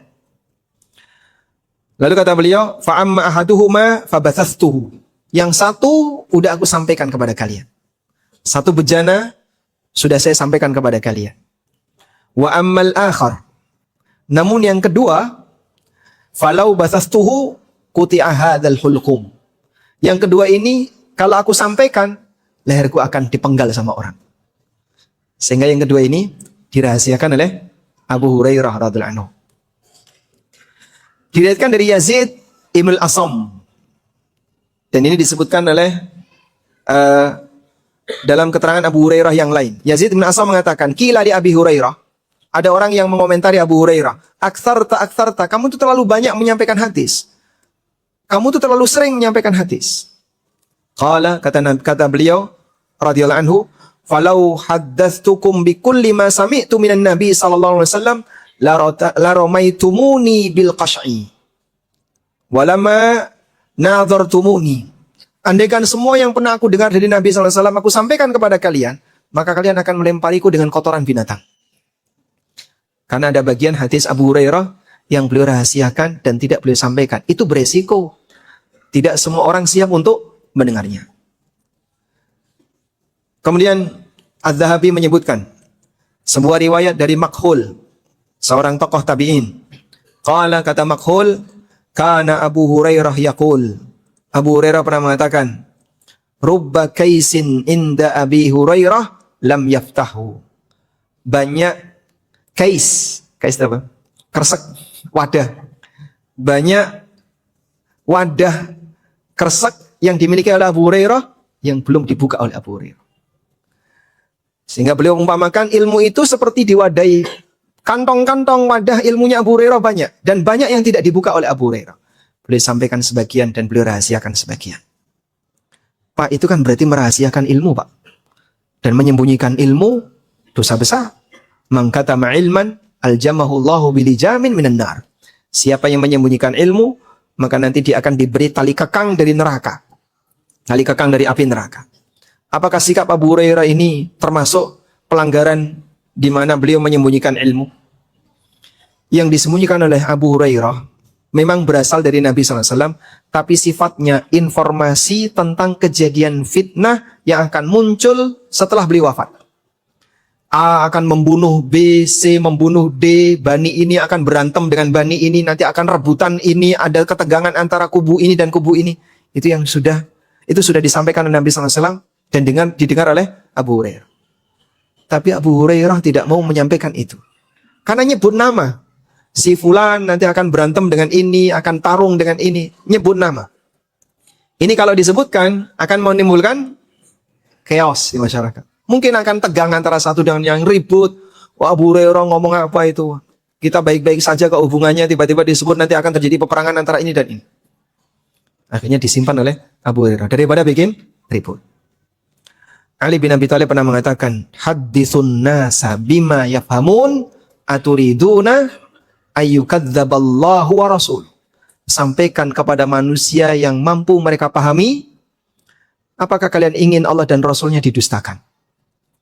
Dalam situasi ketika perasaan mereka dominan untuk membela Iran seperti ini. Kalau kemudian Anda menyudutkan Iran, maka mungkin pembelaan mereka akan semakin gak karuan. Bahkan nyebut syahid, nyebut apa lagi? Nyebut ini adalah perang akhir zaman, dan sebentar lagi Imam Mahdi akan muncul dari situ. Dari Sardab Samira, gua Sardab yang sudah dinantikan, imam yang ke-12 akan muncul dari gua Sardab atau gua Sirdab, dan seterusnya. Akhirnya Ahlussunnah malah membenarkan. Yang sebelumnya mungkin dia gak percaya dengan aneka kebohongan dan kedustaan yang disampaikan oleh orang-orang Syiah, tapi gara-gara ada pematik seperti ini, emosi mereka naik, akhirnya yang dipakai perasaan dan bukan akal. Sehingga mungkin ya lebih kita sarankan untuk saat ini sebaiknya nggak dulu menyampaikan itu. Karena justru kita akan dimusuhi, dibenci oleh beberapa masyarakat. Kemarin kita sudah dekat dengan beliau, tiba-tiba karena beliau membela ini, akhirnya beliau malah menjauh dari kita. Salah satu di antara jamaah kami ada yang hilang gara-gara itu. Biasanya beliau aktif, bahkan sempat antar jemput saya ketika kajian. Tapi ketika peristiwa ini di grup itu ada banyak sekali ikhwah yang menyebarkan video A, kemudian nanti dikonter dengan video B, tarung di grup. Dan beliau ada di pihak anti-Israel. Pokoknya siapa yang melawan musuhku adalah teman. Akhirnya merasa, oh berarti selama ini apa kajian ini kok susah banget tuh, Wahabi lah. Oh, berarti selama ini Wahabi memang demikian karakternya. Akhirnya malah jadi benci dengan kita. Jadi mungkin yang seperti ini disimpan dulu, ikhwah ya. Tidak memberikan masalah dakwah, tapi membuat sebagian orang jadi lebih melawan kita. Padahal sekali lagi, kita mungkin menilai bahwasanya ini adalah pertempuran perang antara ahli kitab dengan musyrik. Sudahlah, kalaupun kita diam saja, tidak memberikan komentar apapun, mungkin tidak akan membuat mereka semakin parah untuk membenci dakwah Ahlussunnah. Baik, selanjutnya saya akan beralih kepada pembahasan berkaitan dengan tebak-tebak suasana akhir zaman. Kalau sudah terjadi seperti ini, kadang beberapa dukun ikut ceramah. Lalu dia bilang, ini adalah tanda akhir zaman, sebentar lagi akan muncul ini, muncul ini, muncul ini. Dikait-kaitkan dengan apa? Tanda hari kiamat. Memang kita beriman dengan aneka tanda hari kiamat yang pernah disabdakan Nabi SAW. Karena ini bagian dari iman kita kepada hari akhir. Namun mengkait-kaitkan peristiwa yang kita alami dengan tanda-tanda hari kiamat, ini pasti masuk dalam kategori menebak-nebak hal yang gaib. Kita diajarkan berkaitan dengan keberadaan hal yang gaib. Yang pertama, jangan kepo. Jangan kepo. Jangan kepo itu maksudnya gimana, Pak? Biarkan hal yang gaib menjadi hal yang gaib. Sebab itu salah satu di antara kekhususan Allah. Allah Subhanahu wa taala berfirman, "Alimul ghaib fala yudhiru ala ghaibihi ahada." Dialah yang mengetahui hal yang gaib dan Allah tidak pernah membocorkan hal yang gaib itu kepada siapapun. Sehingga biarkan yang gaib tetap berada dalam posisi gaib, gak usah kepo. Allah bercerita tentang tembok Dzulqarnain yang menutup Ya'juj dan Ma'juj. Itu ada di mana, Mbak ya? Kemudian dilakukan penelitian untuk mencari tahu tembok itu ada di mana. Terus kalau nemu, mau ke apa kan? Kita akan bom Ya'juj dan Ma'juj. Biar mati semuanya nanti tidak keluar di akhir zaman. Mungkin enggak? Mustahil. Nah, sikap kepo seperti ini bermasalah. Karena itu kalau kita lihat dalam Al-Quran, Allah Subhanahu wa ta'ala terkadang menyebutkan informasi tertentu tapi tidak detail. Misalnya Allah Subhanahu wa ta'ala berfirman, ada sebagian Rasul yang tidak diceritakan oleh Allah. Dan banyak jumlahnya. Yang diceritakan cuma 25. Sisanya tidak diceritakan. Nama Nabi yang disebutkan dalam Al-Quran ada 25. Yang lain tidak diceritakan. Wa rusulan qad qasasnahum 'alaika min qablu wa rusulan lam naqsushum 'alaik. Para rasul yang kami ceritakan kepadamu dan ada rasul yang tidak kami ceritakan kepadamu. Namun Allah Subhanahu wa taala tidak merinci siapa saja yang nabi-nabi yang tidak Allah ceritakan.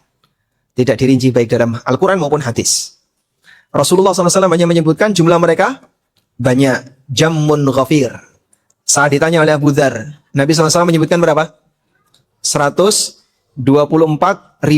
Jammun ghafir, jumlah yang sangat banyak. Tapi yang namanya yang disebutkan dalam Al-Quran cuma 25. Dan Rasulullah SAW tidak kepo, lalu minta kepada Allah, ya Rabb, ceritakan kepada kami siapa 124.000 Nabi itu. Kepo seperti ini tidak disyariatkan. Karena itulah, mempertanyakan hal yang gaib termasuk di antara tindakan yang tercela. Ibrahim Al-Harb pernah bertanya kepada Imam Ahmad, apakah Nabi Khidir dan Nabi Ilyas itu masih hidup? Apakah keduanya bisa melihat kita dan ada dalam kehidupan kita? Kemudian Imam Ahmad mengatakan, man ahala ala ghaibin lam yunsif minhu wa ma alqa hadza illa syaitan. Siapa yang menekuni hal yang gaib, menggali-gali kepo hal yang gaib, maka dia tidak akan bisa bersikap proporsional. Dan menurutku seperti ini hanya dibisikkan oleh setan. Orang mempertanyakan sesuatu yang masih gaib. Karena itu, ketika Allah menceritakan tentang Ashabul Kahfi, ini kan banyak orang yang kepo ya.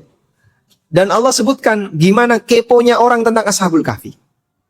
Ada di antara mereka yang mengatakan jumlah Ashabul Kahfi itu 3. Yang keempat, anjingnya. Sayaquluna salasatun rabi'uhum kalbuhum wa yaquluna khamsatun sadisuhum kalbuhum rajmam bil ghaib. Ada yang bilang ashabul kahfi jumlahnya 3, yang keempat anjingnya. Ada yang bilang 5, yang keenam anjingnya. Rajmam bil ghaib, cuma nebak-nebak hal yang gaib. Wa yaquluna sab'atun, ada yang bilang 7. Wa thaminuhum kalbuhum, yang ke-8 anjingnya. Lalu Allah Subhanahu wa taala mengatakan, "Qul rabbi a'lamu bi'iddatihim ma ya'lamuhum illa qalil." Sampaikan wahai Muhammad, Allah paling tahu tentang jumlah mereka. Tapi Allah nggak ceritakan. Cuma menyebutkan ada orang yang kepo, kemudian ada yang bilang 3, ada yang bilang 5, ada yang bilang 7. Semuanya sepakat ganjil. Tapi angka pastinya 3, 5, 7. Sepakat ganjil. Terus, udahlah nggak usah diperdebatkan. Allah ajarkan, "Fala tumari fihim illa mira'an dhahira." Maka janganlah kalian memperdebatkan tentang mereka kecuali perdebatan di permukaan. Sudah? Artinya yang nggak jelas seperti ini, kalaupun didiskusikan, ya nggak usah terlalu dalam sampai bikin sakit hati. Kalau nggak sama dengan aku, musuh berarti. Apa manfaatnya? Wong sama-sama nggak jelas. Ini bilang A, ini bilang B, sama-sama nggak punya landasan yang jelas. Tapi mereka gontok-gontokan. Al-Quran mengajarkan, "Fala tumari fihim illa mira'an dhahira." Jangan memperdebatkan mereka kecuali perdebatan di permukaan saja. Baik. Anda menganut pendapat yang mana? Flat earth atau globe earth? Hah? Bumi bulat atau bumi datar? Debat di Misos, Masya Allah. Debat itu sampai panjang sekali itu. Allah Ta'ala menegaskan, "Ma ashhadtuhum khalqas samawati wala khalqa anfusihim." Aku tidak pernah menjadikan mereka sebagai saksi untuk penciptaan langit dan bumi. Siapa di antara makhluk yang pernah menyaksikan penciptaan langit dan bumi? Tidak ada. Allah tidak pernah menjadikan mereka sebagai saksi penciptaan langit dan bumi. Wala khalqa anfusihim, bahkan aku tidak pernah menjadikan mereka sebagai saksi untuk penciptaan diri mereka sendiri. Terus coba-coba untuk membuat postulat, membuat teori. Oh, bumi ini datar, bumi ini bulat. Lalu masing-masing debat. Kalau emang nggak tahu ya wallahu a'lam. Ya meskipun dalam hal ini kalau kita bicara yang lebih benar yang mana? Ya. Syekhul Islam menyebutkan ada keterangan sebagian tokoh di masa beliau yang mengatakan ijma ulama bumi itu bulat. Baik. Nah, kaitannya dengan ini Al-Hafidz Ibnu Katsir mengatakan tentang orang-orang yang mereka terlalu kepo berkaitan dengan peristiwa yang Allah ceritakan tapi tidak detail menyebutkan tempat, waktu, dan seterusnya. Di antaranya mengenai posisi gua yang dihuni oleh Ashabul Kahfi. Al-Hafidz Ibnu Katsir menyebutkan perbedaan pendapat ulama mengenai posisi gua itu. Ada yang mengatakan gua itu ada di dekat Ailah. Ada yang menyebutkan di kota Nineveh. Ada yang mengatakan di daerah Balqa dan seterusnya. Beliau khilaf itu beliau sebutkan. Lalu beliau katakan, "Waqad akhbarallahu ta'ala bidzalika wa arada minna fahmahu wa tadabburahu." Allah menceritakan tentang peristiwa Ashabul Kahfi dan tujuannya adalah agar kita memahaminya, mentadaburinya. Walam yukhbirna bimakani hadzal kahfi. Namun Allah tidak pernah menceritakan tempat gua itu. Fi ayyil bilad minal ardi, ada di negeri mana? Ya walaupun kalau sekarang ada di Yordan. Tapi apakah itu betul atau tidak? Wallahu a'lam. Ketika kami datang ke situ, gua Ashabul Kahfi menghadap ke selatan. Menghadap ke selatan. Kalau menurut Anda gua Ashabul Kahfi menghadap ke mana? Utara atau selatan? Saat matahari terbit, gua itu ada di mana? Matahari ada di mana? Sebelah kanan gua. Ketika terbenam ada di sebelah kiri gua. Yang sebagian ulama menegaskan menghadapnya ke utara. Tapi saya datang ke sana, kok ke selatan? Beda dengan yang selama ini dipahami. Wallahu a'lam. Maka Al-Hafidz Ibnu Katsir menegaskan, Allah menyebutkan cerita itu, tapi Allah tidak pernah mengabarkan di mana gua itu berada. Idz la faidata lana fihi. Karena tidak ada manfaatnya. Wala qasdun syar'i, dan tidak ada tujuan syariat di situ. Waqad takallafa ba'dul mufassirin Kemudian Al-Hafidz Ibnu Katsir mengatakan, sebagian ahli tafsir terlalu memaksakan diri, fadzakaru fihi aqwalan. Lalu mereka menyebutkan banyak pendapat. Pendapat A, pendapat B, pendapat C. Waktu kejadiannya saja nggak jelas. Tempatnya juga nggak diberitahu. Tapi orang menerka. Mungkin di sini, mungkin di sini, mungkin di sini. Lalu Ibnu Katsir mengatakan, wallahu a'lamu bi ayyi biladillahi huwa. Dan Allah yang paling tahu di mana gua Ashabul Kahfi itu berada. Walau kana lana fihi maslahatun diniyah la arsyadana Allahu wa rasulahu ilaihi. Maka Allah Subhanahu wa taala akan menunjukkan kepada kita dan kepada Rasulnya sallallahu alaihi wasallam. Dan Nabi sallallahu alaihi wasallam juga tidak menyampaikan. Baik. Demikian pula tentang anjingnya Ashabul Kahfi. Al-Hafidz Ibnu Katsir lagi-lagi juga menyebutkan perdebatan di antara masyarakat yang sama sekali nggak ada manfaatnya. Wakhtalafu fi launihi. Mereka beda pendapat tentang warna anjingnya. Kalaupun ngerti juga dipakai apa? Ala aqwalin la hasilalaha. Ada berbagai macam pendapat dan nggak ada kesimpulannya. Wala ta'ila tahtaha wala dalila alaiha. Nggak ada landasannya dan tidak punya dalil. Wala hajata ilaiha, dan juga nggak penting, nggak ada kebutuhan. Bal hiya mimma yunha anhu, bahkan termasuk yang dilarang. Fa inna mustanidaha rajmun bil ghaib. Karena sandarannya adalah menebak-nebak yang gaib. Nah, ini prinsip. Jangan kepo terhadap hal yang gaib. Ada banyak sekali ya cerita dalam Al-Quran, tapi tidak lengkap. Dalam arti tidak runut, tidak menyebutkan waktu, tempat, kemudian bagaimana kejadian dengan lengkap, tidak. Tapi Allah Subhanahu wa taala ceritakan tujuannya untuk apa? Tadabbur. Orang bisa mengambil pelajaran, bukan sebatas jadi dongeng. Selanjutnya, hindari perdebatan dalam masalah hal yang gaib yang tidak ada landasannya kecuali hanya di permukaan. Contohnya seperti tadi ya, memperdebatkan apa? Jumlah Ashabul Kahfi. Sayaquluna thalathatun rabi'uhum kalbuhum. Ada yang bilang 3, yang keempat anjingnya.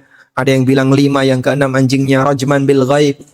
Menebak-nebak hal yang gaib. Wa yaquluna sab'atun wa thaminuhum kalbuhum. Ada yang bilang 7, yang ke-8 anjingnya. Cara yang paling tepat adalah kembalikan kepada ilmu Allah. Kalau kamu nggak tahu. Qul rabbi a'lamu bi'iddati. Sampaikan, Rabbku yang paling tahu. Fala tumari fihim illa mira'an dhahira. Maka janganlah berdebat kecuali perdebatan yang di permukaan. Al-Hafidz Ibnu Katsir mengatakan, firman Allah Ta'ala, Qul rabbi a'lamu bi'iddatihim. Katakanlah Muhammad, Allah yang paling tahu tentang jumlah mereka. Irsyadun ila annal ahsan fi mithli hadzal maqam. Ini memberikan bimbingan bahwa sikap yang terbaik dalam diskusi semacam ini adalah raddul ilmi ilallah. Kembalikan ilmunya kepada Allah. Sehingga selesai sampai di situ. Setelah itu Pak, diam sudah. Karena kamu akan capek kalau melanjutkan itu.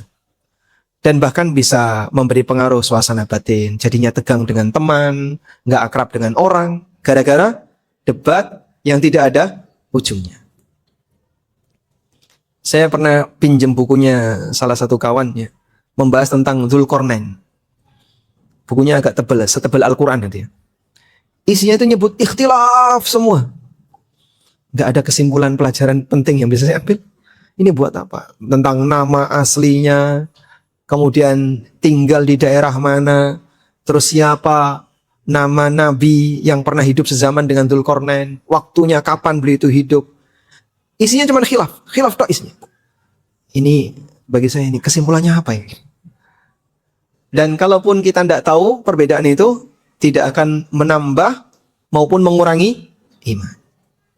Allah Subhanahu wa taala menceritakan tentang hal gaib sesuai kadar yang dibutuhkan oleh hamba. Maka mencari tahu lebih dari kadar itu takalluf. Terlalu membebani diri. Idlah tiyaja ilal khawd fi mithli dzalika bila ilmin. Karena kita nggak butuh untuk memperdebatkan masalah seperti ini tanpa ilmu. Lakin idza tala'na ala amrin qulna bihi wa illa waqafna haitsu waqafana. Maka yang lebih tepat adalah kita meyakini sesuai dengan apa yang Allah beritakan. Kemudian kita diam sesuai dengan apa yang Allah Subhanahu wa taala tidak kasihkan ke kita. Kata kuncinya apa tadi? Biarkan hal yang gaib menjadi hal gaib. Nggak usah kepo. Nah, ada banyak sekali hal gaib yang diceritakan Nabi SAW. Karena hal gaib itu ada dua ya. Hal gaib masa silam dan hal gaib masa mendatang. Dan salah satu di antara bukti kenabian adalah Allah berikan kepada beliau wahyu tentang hal gaib di masa silam dan di masa mendatang.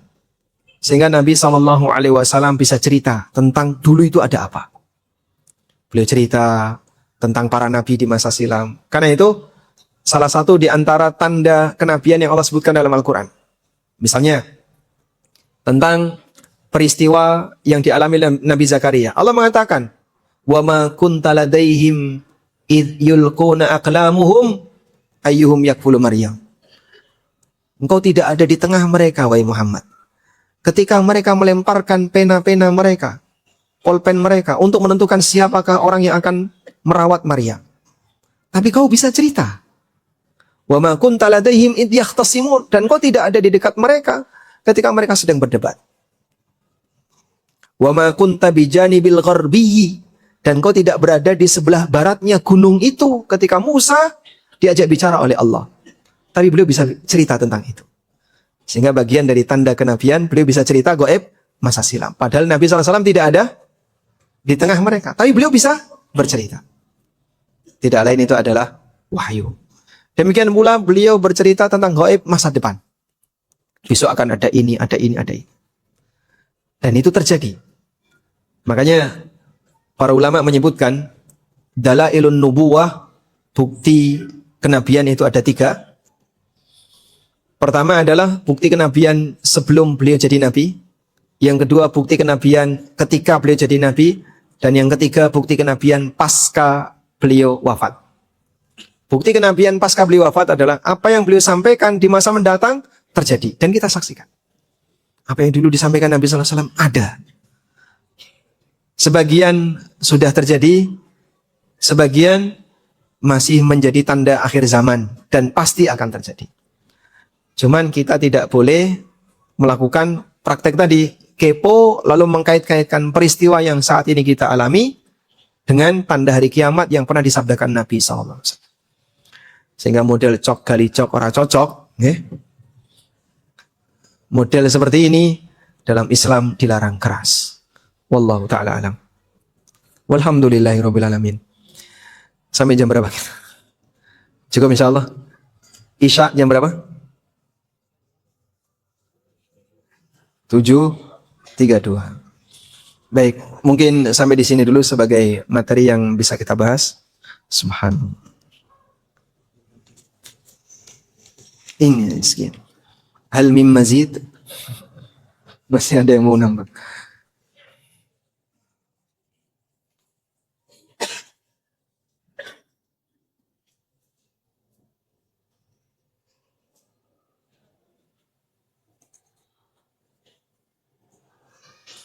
Ya. Dominan pertanyaan dari yang sempat saya baca banyak menyinggung masalah fikih muamalah. Ini berarti salah tema ini.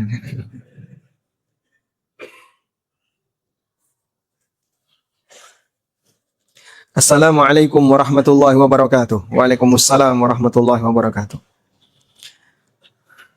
Kaidah yang sering digunakan oleh orang-orang yang ketika sikap kita diam dalam masa-masa fitnah, yaitu kerusakan itu datang karena sebab diamnya orang-orang yang mengetahui kebenaran. Bagaimana menyikapi ini, Ustaz? Tayyib. Memang salah satu di antara resiko saat kita diam adalah orang-orang yang punya kepentingan lebih banyak bicara. Sehingga dia bisa jadi menyebutkan tentang kelebihan-kelebihan negeri Syiah, tentang aneka jasa Syiah bagi kaum muslimin dan seterusnya. Dan itu memang cukup berbahaya kalau dibiarkan saja. Namun perlu strategi ketika kita mau membahas masalah itu. Sebab salah satu di antara resiko yang kedua adalah ketika Anda menyerang Syiah, mungkin Anda akan dimusuhi oleh Ahlus Sunnah yang sebelumnya bisa jadi dia akrab dengan kita. Ya kasusnya kayak tadi ya. Tiba-tiba dia benci dengan kita, memusuhi kita. Padahal dia benci dengan kita juga tidak menambah kemenangan Iran dan tidak menambah kekalahan Israel. Kita cuma berantem aja di sini ya. Berantem opini. Terus gimana? Mungkin ya. Pertama, ya, bedakan antara Syiah dan Iran ya. Jadi kalau Anda membahas Syiah, mungkin masih bisa diterima. Misalnya membahas tentang penyimpangan Syiah, membahas tentang seperti apa sih akidahnya Syiah. Barangkali bagian ini masih bisa diterima. Tapi kalau sudah nyebut nama negara, nah ini beda lagi. Karena benderanya itu bendera negara, bukan bendera ideologi. Sebagian di antara mereka kan sempat ada yang mengupload foto yang ada di sana. Bagaimana toleransi Syiah dengan Muslim Sunni. Sehingga orang Sunni di situ pun diizinkan untuk beribadah, punya kebebasan dan seterusnya. Ya kita tidak tahu itu ada di posisi mana. Tapi negeri manapun yang dia terbuka untuk didatangi oleh penduduk negara yang lain, dia pasti akan memberikan penjagaan bagi mereka yang masuk ke situ untuk melakukan ibadah. Namun ala kullin, intinya dalam hal ini adalah sementara waktu ya, Anda bisa singgung tentang penyimpangan yang ada pada Syiah, tapi tanpa menyebut label nama negara. Wallahu a'lam. Assalamualaikum. Waalaikumsalam. Berkaitan dengan di luar tema. Bagaimana hukumnya maksiat yang dilakukan setelah Ramadan? Padahal kita sudah berjanji untuk tidak melakukan maksiatnya setelah Ramadan. Berarti apakah amalan Ramadannya tidak diterima oleh Allah? Bermaksiat di luar Ramadan, sebagaimana maksiat di dalam Ramadan. Tidak ada manusia yang maksum. Kita melakukan dosa dan maksiat sepanjang waktu. Namun bukan berarti ini membenarkan orang untuk bebas maksiat baik di luar Ramadan maupun di dalam Ramadan. Apakah ketika orang itu kembali bermaksiat dengan kemaksiatan yang menjadi kebiasaan dia di luar Ramadan, ini menjadi tanda dan ciri bahasanya amalan Ramadannya tidak diterima? Memastikan tidak bisa, tapi curiga bisa jadi. Jangan-jangan ini tanda Ramadanku tidak diterima. Kecurigaan itu akan membuat kita jadi suudzon kepada diri kita, sehingga membuat kita lebih waspada. Karena satu hal, bahwa amal yang sudah pernah kita lakukan, pahalanya bisa hilang gara-gara dosa yang kita perbuat. Sebagaimana amal saleh yang kita kerjakan, bisa menghilangkan dosa yang pernah kita lakukan. Karena itulah, dulu para sahabat, mereka demikian sangat takut dengan dosa, karena mereka meyakini dosa bisa menghilangkan pahala amal. Suatu ketika datang budak perempuan Zaid bin Arqam, Ummu Walad Zaid bin Arqam. Wanita ini menemui Aisyah radhiyallahu anha untuk menanyakan kasus transaksi yang dialami oleh Zaid bin Arqam. Transaksi inah, jual beli inah. Setelah wanita ini menceritakan kepada Aisyah, Aisyah mengatakan kepada wanita ini, "Akhbiri Zaidan annahu qad abtala jihadahu ma'a Rasulillah sallallahu alaihi wasallam hatta yatuba." Sampaikan kepada Zaid kalau dia telah membatalkan pahala jihadnya bersama Rasulullah SAW sampai dia tobat. Anda bisa bayangin, pelaku riba itu pernah nggak kepikiran kalau hajinya batal? Pelaku riba itu pernah nggak kepikiran kalau itu bisa membatalkan amalan puasanya, jumatannya, sholatnya, tahajudnya. Yang tadi dinyatakan oleh Aisyah, jihadnya bersama Rasulullah SAW batal. Karena praktek jual beli ina. Sehingga saat kita berbuat maksiat, kita mungkin nggak kepikiran kalau ini bisa menghapus sholat yang sudah kita kerjakan. Bisa menghilangkan pahala jumatan yang sudah pernah kita lakukan. Sebab kualitas hati kita beda dengan kualitas hati para sahabat. Kata Anas bin Malik radhiyallahu anhu, "Innakum lata'maluna a'malan kana fi ahdin Nabi sallallahu alaihi wasallam. Hiya fi a'yunikum addakum minasy'ari. Kana fi ahdin Nabi sallallahu alaihi wasallam na'udduha minal mubiqat." Kalian melakukan berbagai macam amalan. Kalian anggap itu lebih lembut daripada rambut. Di zaman Nabi sallallahu alaihi wasallam kami anggap itu dosa besar. Itu suasana hatinya para sahabat. Maka sahabat, orang yang hatinya demikian dipenuhi rasa takut, ketika mereka sudah selesai beramal, mereka khawatir amal itu tidak diterima oleh Allah Subhanahu wa taala. Karena itulah Allah memuji orang-orang saleh. Salah satu di antara sifatnya adalah walladzina yu'tuna ma atau wa qulubuhum wajilatun annahum ila rabbihim raji'un. Orang yang sudah selesai beramal dan hatinya dipenuhi dengan rasa takut karena mereka akan dikembalikan kepada Allah. Dan kata Nabi sallallahu alaihi wasallam, humul ladzina yusallun wa yasumun wa yakhafuna alla yutaqabbala minhum. Mereka adalah orang yang rajin salat, rajin puasa, tapi mereka takut amalnya tidak diterima. Kita mungkin perlu belajar yang seperti ini agar bisa jadi orang yang selalu waspada dengan maksiat. Wallahu alam. Sudah masuk Isya? Kurang 3 menit. Ya, insyaallah.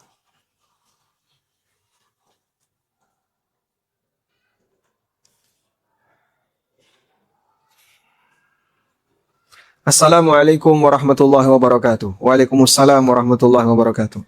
Bagaimana menyikapi teman atau lingkungan kerja yang sering membahas konflik pemerintah dan lain-lain agar tidak ikut tertarik fitnahnya? Mungkin Anda mendengar tanpa kesengajaan dan Anda mendapatkan berita padahal Anda tidak ingin terlibat di dalamnya. Terus gimana? Diam lebih baik. Tidak ikut komentar lebih baik. Kecuali kalau Anda bisa ngasih nasihat ke dia agar dia beralih topik yang lain. Masih banyak hal yang tidak kita ketahui dan belum kita pelajari dari masalah agama. Tapi kita sudah pindah ke topik suka menggibah pemerintah, menggibah orang lain, membahas kasus-kasus yang sifatnya viral. Memang lebih enak didengar dan lebih bisa dinikmati daripada membahas fikih wudu. Membahas fikih wudu membosankan. Begitu dia bicara masalah politik, senang. Mana yang lebih terbuka bagi manusia, bagi masyarakat? Berita atau ilmu agama? Ya, orang lebih terbuka yang mana? Terbuka terhadap berita atau terbuka terhadap ilmu agama? Yang mana, Pak? Berita. Banyak orang yang tertutup dengan ilmu agama. Tidak mau dengerin, tidak mau belajar. Mungkin dia tetangganya masjid. Tapi ada kajian, dia tahu pamfletnya, dia tahu informasinya, bodoh amat, nggak mau dengerin. Giliran berita, dia undang masuk rumah, dia beli koran, dia nonton TV untuk berita, dia nonton berita di Facebook. Demikianlah kondisi masyarakat kita, terbuka dengan berita, tapi tertutup dengan ilmu agama. Kalau bisa ngasih nasihat, mudah-mudahan dia berubah, silahkan. Tapi kalau kira-kira Anda ngasih nasihat malah berantem, ya sudah dibiarin aja ya. Mungkin belum waktunya untuk saat ini. Saya pernah lihat ada bapak-bapak di Masjidil Haram, Pak, ngobrol masalah politik. 2 orang, ada 3 orang, 2 ngobrol politik, yang 3 baca Quran. Terus tak kasih mushaf. Pak, baca ini saja, Pak. Bapak itu sedang di Masjidil Haram. Buat apa bahas seperti ini? Baca Quran dapat pahala. Nah, yang satunya juga mengingatkan, iya Pak, nggak usah bahas masalah politik di sini. Kalau di Indonesia lain lagi, Pak. Masya Allah. Sehingga banyak waktu kita terbuang hanya untuk pembahasan yang menyita banyak waktu, sia-sia dan seterusnya. Wallahu a'lam. Kita akan dengarkan adzan Isya terlebih dahulu, baru nanti kita lanjutkan dengan membacakan beberapa pertanyaan yang lain. Wassallallahu ala nabiyyina Muhammadin wa ala alihi wa sahbihi wasallam. Wa asyhadu an la ilaha illallah wahdahu la syarika lah wa asyhadu anna Muhammadan abduhu wa rasuluh. Assalamualaikum waalaikumsalam. Di zaman fitnah seperti ini, bila kita mati apakah termasuk mati syahid? Yang ada adalah orang yang komitmen untuk menjaga ibadah kepada Allah, istiqomah dalam melakukan ketaatan dalam situasi fitnah, disebut oleh Nabi SAW mendapatkan pahala seperti hijrah. Rasulullah SAW bersabda, al-ibadatu fil haraj kahijratin ilayya. Al-ibadatu fil haraj. Ibadah dalam situasi al-haraj, situasi kacau, chaos. Sehingga dia tetap datang ibadah ke masjid, melakukan ibadah dan ketaatan yang lainnya dalam situasi chaos. Umumnya orang itu kalau chaos, dia ketakutan, menghindar, atau mungkin dia terlibat dalam chaos itu. Tapi orang yang istiqomah, tidak terlibat, tapi ibadah. Disebut oleh Nabi SAW, kahijratin ilayya. Seperti orang yang mendapatkan pahala hijrah kepadaku. Sehingga amal ini sudah terputus dengan wafatnya Nabi SAW. Tidak ada orang yang hijrah menemui Rasulullah SAW. Maka peluang untuk bisa mendapatkan pahala amal itu bisa dilakukan dalam situasi ketika ada suasana chaos di masyarakat, kemudian kita menjaga ibadah. Wallahu a'lam. Akibat perang Iran melawan Israel dan Amerika, banyak orang sekarang simpati kepada Rafidhah. Ketika kita mengingatkan, maka orang itu mengatakan, emangnya Israel dan Amerika itu Sunni? Apakah boleh kita mengingatkan akan kekejaman Iran di Suriah dan bahaya akidah Rafidhah? Baik. Pertama kita sampaikan, saya memusuhi Amerika, juga memusuhi Israel. Itu musuh kita bersama. Dia banyak berbuat jahat kepada kaum muslimin. Tapi kita juga tidak membela Syiah. Karena pelanggaran banyak yang dilakukan oleh Syiah. Termasuk diantaranya adalah bagaimana pelanggaran mereka terhadap rakyat Suriah. Masyarakat Suriah untuk saat ini memang sedang berbahagia dengan hancurnya negeri Iran. Karena mereka lah yang pelaku rusaknya negara Suriah. Nah, sekali lagi memang butuh strategi. Dan bicara masalah sikap, apalagi di depan umum online seperti ini, yang nonton tidak semuanya seragam. Maka kita hanya bisa berikan satu saran.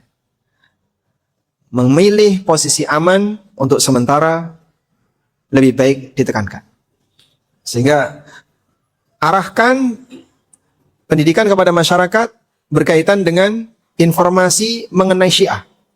Tanpa harus nyebut identitas negara. Karena perang ini identitasnya negara. Bukan Syiahnya. Walaupun sebenarnya yang menjadi sasaran Amerika juga termasuk Lebanon. Karena apa?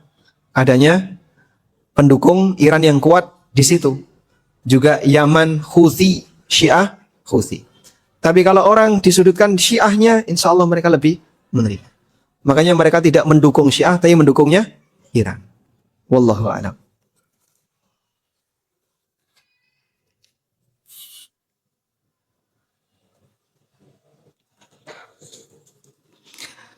Apa hukumnya menerima jasa samsat kendaraan luar daerah?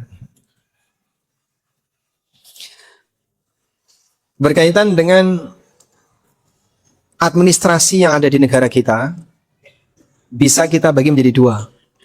Satu, ada administrasi yang tidak dilatar belakangi dengan kemampuan. Sehingga dia adalah hak semua warga. Bagaimanapun kondisinya. Baik dia ini sehat atau sakit, cacat, atau sempurna fisiknya, tidak ada kaitannya dengan itu. Contohnya KTP. Orang cacat, lumpuh, berhak punya KTP enggak? Berhak. Contoh yang lain, akta. Orang yang sakit, dia berhak punya akta. Sebagaimana orang yang sehat. Maka seperti ini diwakilkan, tidak ada masalah. Nyuruh orang untuk ngurusi, tidak ada masalah. Karena tidak ada ketentuan harus punya kemampuan khusus. Yang kedua, ada administrasi negara yang disyaratkan harus punya kemampuan khusus. Contohnya surat izin mengemudi. SIM A, B, C, dan seterusnya. Itu harus melalui ujian. Nah yang kedua ini jangan diwakilkan. Kalau yang kedua ini diwakilkan, pastikan nyogok. Udah? Sekarang pajak kendaraan itu masuk yang mana? Pertama atau kedua? Pertama. Kan tidak ada syarat apa? Kemampuan. Kecuali kalau kir kendaraan. Kalau kir, tahu kir Pak ya? Khusus untuk kendaraan transportasi umum, itu tidak bisa diwakilkan. Ada banyak pelanggaran yang dilakukan oleh perusahaan. Yang didaftarkan satu truk, tapi hasil kirnya ditempel di semua truk. Akhirnya truk yang lain mungkin remnya blong, tidak memenuhi syarat, pemicu kecelakaan, ya, sampai akhirnya mencelakakan orang lain. Dan itu pakai sogok. Segala yang tidak normal akan pakai sogok. Sehingga boleh nggak Pak ikut bantu ngurusi pajak tadi? Kalau normal, tidak masalah. Tapi kalau nggak normal, nggak ada KTP-nya, hilang BPKB-nya atau hilang STNK-nya, terus bayar pakai sogok, Anda ikut berdosa. Tapi kalau normal, silakan. Wallahu a'lam. Bagaimana cara bersikap tenang saat awal fitnah menerpa? Bagaimana cara menghadapi penyesalan diri karena sudah terlanjur terpapar dan terlibat fitnah? Tadi seperti yang disampaikan oleh sahabat Abu Sa'id Al-Khudri, fitnah itu ketika datang syubbihat, dia tidak jelas. Faida adbarat tabayyanat, begitu sudah selesai baru kelihatan dampaknya. Tahun 98 semua orang keluar untuk demo. Kapan penyesalan terjadi pasca reformasi? Belakangan kemudian orang menyesali itu. Sehingga dulu sebelum 98 harga murah, kondisi nyaman, masyarakat enak dan seterusnya kan. Pasca reformasi inflasi nggak bisa berhenti. Selisihnya jauh sekali dengan yang dulu sebelum 98. Penyesalan sebagian orang mengenai tragedi 98 baru muncul belakangan. Fitnah selesai, ketika fitnah pergi, tabayyanat, sekarang jelas siapa yang bermasalah di masa itu.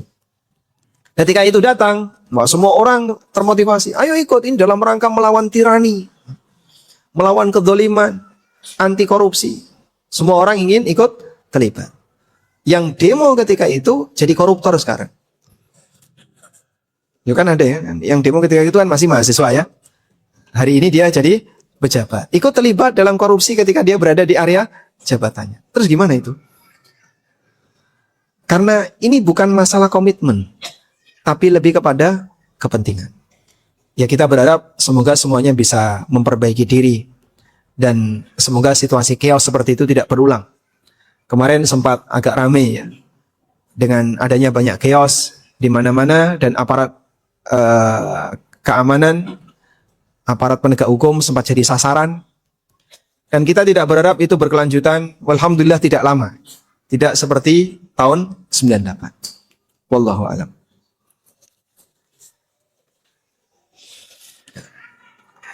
Berkaitan dengan hukum jual beli kartu belanja, boleh atau tidak? Kartu belanja, misalnya tertera 500.000 diterbitkan oleh swalayan A, boleh nggak dipakai belanja di swalayan B? Diterbitkan swalayan A, boleh nggak dipakai belanja di swalayan B? Boleh atau tidak? Tidak boleh. Sehingga ini hanya berlaku di mana? Di swalayan penerbitnya. Tidak bisa dialihkan ke tempat belanja yang lain. Berarti kartu ini bukan uang. Kartu ini bukan uang. Sehingga kalau di situ tertera 500, bolehkah dijual dengan harga yang berbeda? Misalnya dijual 400 atau 450. Biasanya kan lebih murah ya. Tidak sebagaimana yang tertera. Kalau dijual dengan harga yang berbeda, berarti yang terjadi bukan akad sorf. Bukan akad jual beli uang dengan uang. Kalau jual beli uang dengan uang 500 ditukar dengan 400.000, jadinya riba fadl. Tapi karena ini bukan uang, maka tidak masuk kategori riba fadl. Baik. Lalu yang seperti ini, kartu belanja ini lebih tepatnya apa?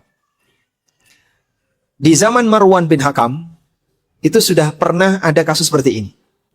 Beliau memberikan penghargaan kepada sahabat-sahabat senior yang dulu pernah berjuang di masa Nabi SAW dan di masa Khulafaur Rasyidin.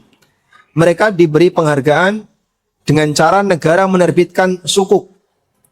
Dalam sukuk itu tertulis bahwa penerima sukuk ini berhak untuk menukarkan bahan makanan sebanyak sekian.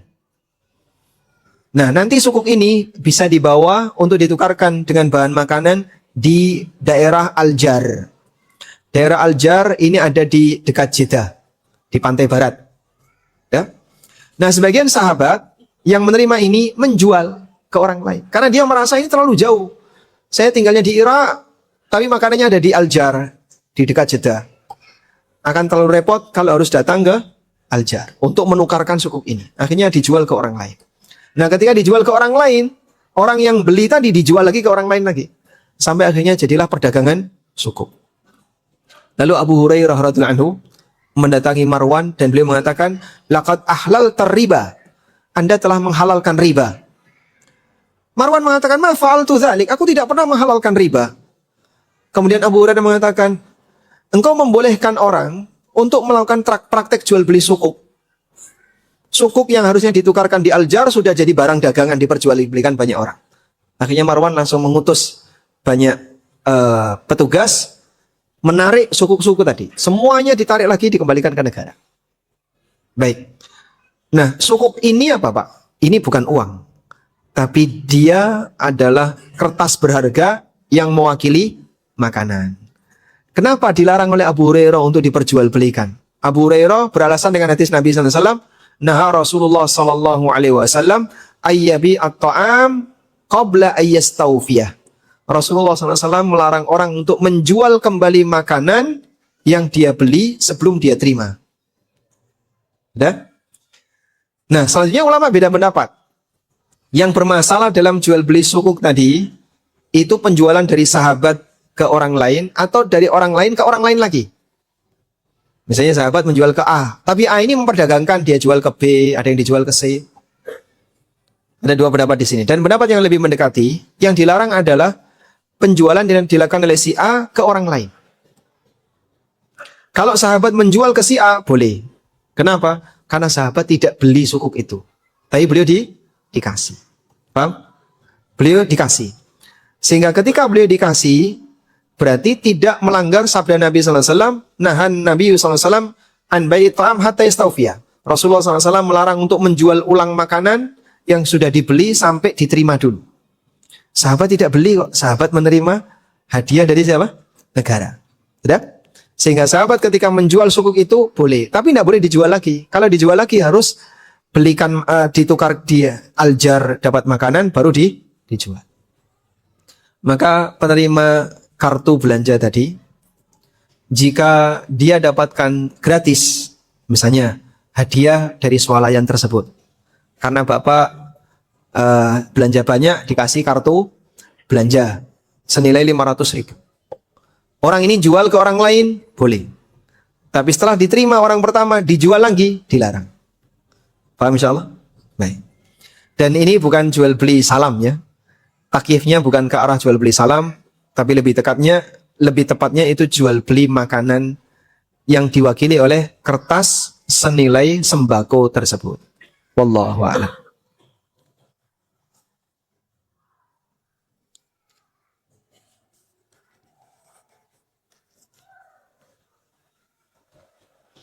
Assalamualaikum. Waalaikumsalam. Saya melihat banyak saudara kita di Palestina sedang mengalami kesulitan besar. Tapi saya merasa sebagian kalangan yang fokus pada dakwah sunnah terlihat tidak banyak membahas atau menyuarakan hal ini. Apakah ada alasan tertentu dari sisi manhaj atau prinsip kenapa sikapnya seperti itu? Dan bagaimana seharusnya kita sebagai muslim menyikapi penderitaan saudara kita di sana? Apakah cukup mendoakan saja tanpa menyuarakan? Kita termasuk di antara yang ikut peduli dimanapun kaum muslimin mereka mengalami musibah, baik musibah karena bencana alam maupun musibah yang terjadi karena gangguan dari para musuhnya.